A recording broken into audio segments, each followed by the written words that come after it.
suddenly Kilroy goes off the shelf and onto his table for his weekly update. Did I just refer to myself in the third person? Well, I feel like it. This has been a very busy week. I have a wife in one city in China, a son in another city in China, a daughter in another state at a state swim competition or championship, and my youngest daughter in another city getting ready to perform for a dance show.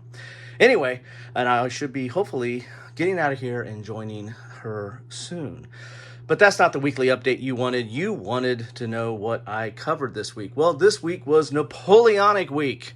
Yes, I tried to cover all things Napoleonic and started off with Barring the Gate, which is a postcard game from Against the Odds.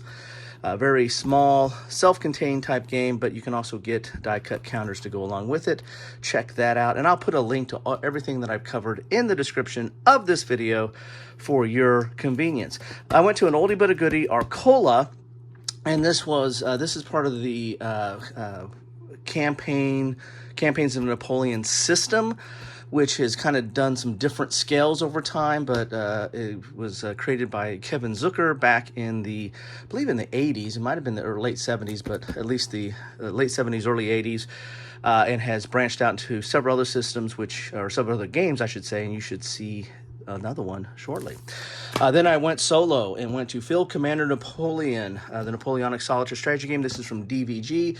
This, by many, is considered the best of the Field Commander series. However, there's a new one coming, Field Commander Robert E. Lee, which uses a lot of the same, I think, core components of this system or this game, and then translates that into Robert E. Lee's campaigns during the Civil War. So if you're into solo games, which are kind of give you some really interesting decisions and really play out like a war game, take a look at Field Commander series.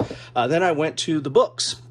I went to Battles of Napoleonic Europe. This is a solitaire war game by Mike Lambo. Mike Lambo has done a veritable ton of war game books over the last few years, and this one is dealing with Battles of Napoleonic Europe. This is mainly peninsular battles, Spain and Portugal and the like, and our self-contained system, in that it's AI inside the book, and you have maps in the book, and then you just need to provide dice and either counters, which there's example counters in here, or use plastic army men, whatever, or miniatures, whatever you want to use in these game books.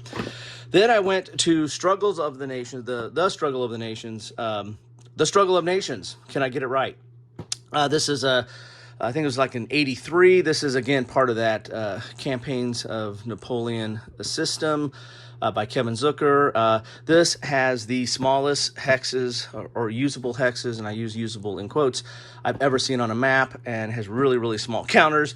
Take a look at that video. You need to see what this map board looks like. Then I went to Austerlitz 1805, part of the Rising Eagles. This is a series from Hexasim, the Eagles series, and I've covered other games by them, and at least one other game by them, and this is a very interesting series, very good-looking counters, and the rule set is not that complicated. There's not a lot, but there's more than 2 or 3 tactical Napoleonic series or grand tactical Napoleonic series games, and this is one of the series that I find very interesting. Then I finished off with Coalition, the Napoleonic Wars, 1805 to 1815. This is from Compass Games. This is a strategic look at the Napoleonic Wars, and is somewhat abstract in some of its respects. It's not your typical Napoleonic strategy game. It has large areas, mounted maps, very nice looking, but also handles the political aspect of the game, and uses cards as well. So that was my Napoleonic week. If you joined me, thank you so much for joining me. If you did not, well, what are you doing? Get your nap on. Wow, these are some interesting looking counters. Is that who I think it is? I can't wait to punch out Dan. Dan needs a video. There it is. Dan needs a video. Dan needs a video. Oh my God. Hey. Cup of Joe.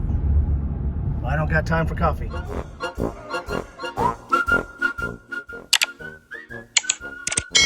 Thanks for watching.